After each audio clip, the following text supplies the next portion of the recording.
Continuing on my journey to explore and discover some of the darkest episodes of Batman in cartoon and in television form, I came across this one, and it's kind of crazy. I forgot about this one for a long time until today, but then as soon as I started watching it, I was like, oh my god, I remember this one, and it's good, guys. It's a solid one.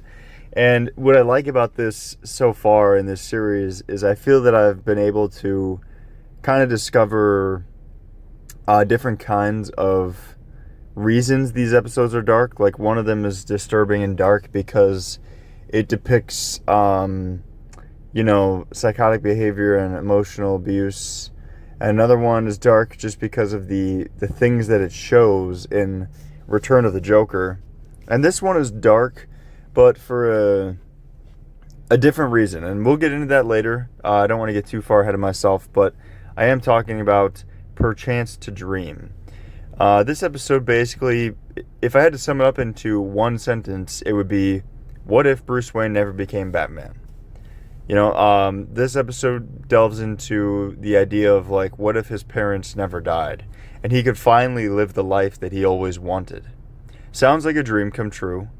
But this is, by far, one of the darkest episodes of Batman the Animated Series that I've seen. That dream quickly becomes a nightmare for Bruce. And in Perchance to Dream, it's an episode that proves something, like, sometimes the cruelest horror isn't what's real, but what you wish were real.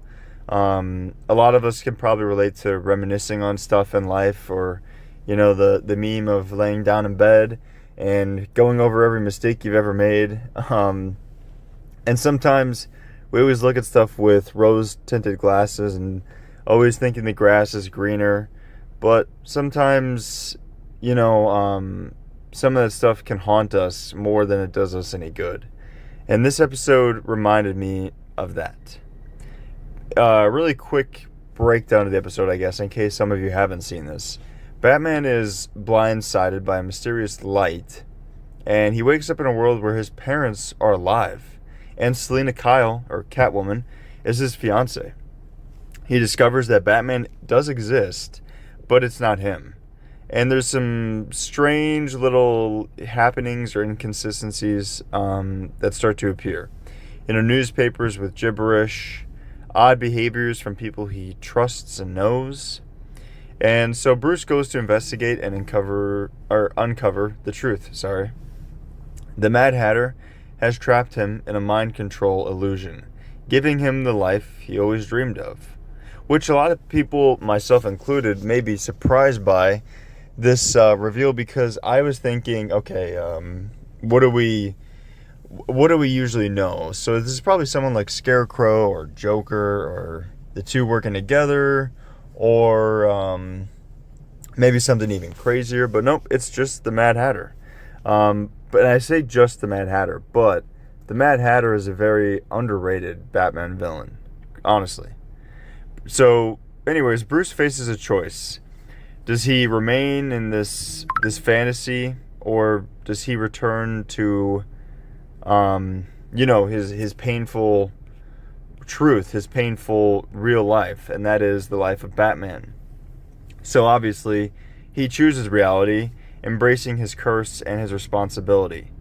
And there's just so much here to unpack. I'm going to wait till I get to the end to share all of my thoughts, but one thing I really love is that the darkness comes from emotional torment and not physical violence. This show has done a really good job of that with this and the Harley Quinn episode. But this one's a different kind of emotional torment, because it is malicious, I guess, on the Mad Hatter's behalf. But at its core, it's not malicious. It's just Bruce living a life with his parents. And on the surface, that sounds really amazing and really beautiful. But, I mean, if you know Batman, you know how tortured he is by that. Robert Pattinson, when he was talking about the character, he gave a really good quote, and to me it really showed that he understood the character, because he talked about how Batman is interesting because he's almost stunted as a child. he's obviously a grown man, he's very capable, but deep down at his core, he is stunted, and he is always, that is always a part of his life. And it's just interesting to see. It's almost kind of like Flashpoint, you know. It reminds me of the Flashpoint story where Barry went back and changed the timeline so he can get his parents, only to realize that it's just not something he's supposed to, or really even allowed to have. Only this was not Bruce's doing. This was completely the Mad Hatter's, and Bruce even had the choice to stay in the illusion. He could have abandoned Gotham. He could have abandoned all the people that rely on him in reality. And the episode explores that temptation of happiness contrasted with Batman's inevitable role as the protector of Gotham, something that he is, in my opinion, destined and born to do. But the eerie, dreamlike tone and the subtle, like psychological horror make this one of the most haunting episodes, because it's not just the thought of him having to choose between the two lives. There's also just some creepy imagery in here too. It's something I was not really expecting. Perchance to Dream is considered a psychological masterpiece by a lot of people. I'm not the first to say this. This shows that Batman's greatest battles are often internal, and some of the best Batman media does that same thing. I just love how that's what I love about this character, I guess. I just love how he always has this internal struggle. And that's why I've always said, like, Batman to me is a hopeful character, because he goes through immense, I guess, difficulties and struggles, like Spider-Man, like any superhero, I guess. But honestly, sometimes he goes through it more so. And he usually deals with it alone, and that kind of makes him the hero he is.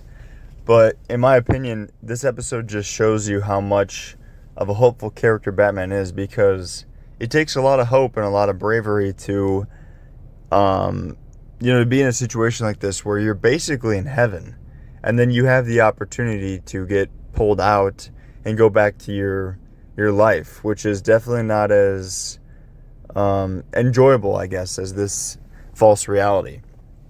And there's been versions of this in media, obviously, with like Harry Potter. You know, Harry Potter had the choice as well to, spoiler alert, go back to the real world or stay and probably go off to heaven.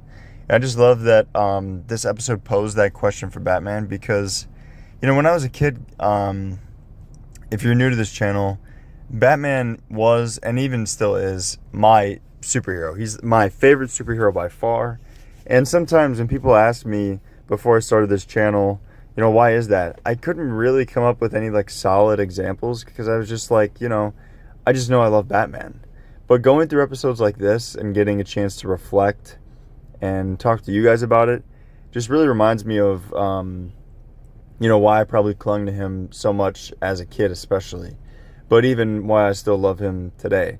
He is just, I think, a good example. And obviously there's some iterations you could find where he's not so good of an example, where he's just going around killing people. But that's any comic book superhero, honestly. For the most part, I think Batman is a great example of, what it means to be strong.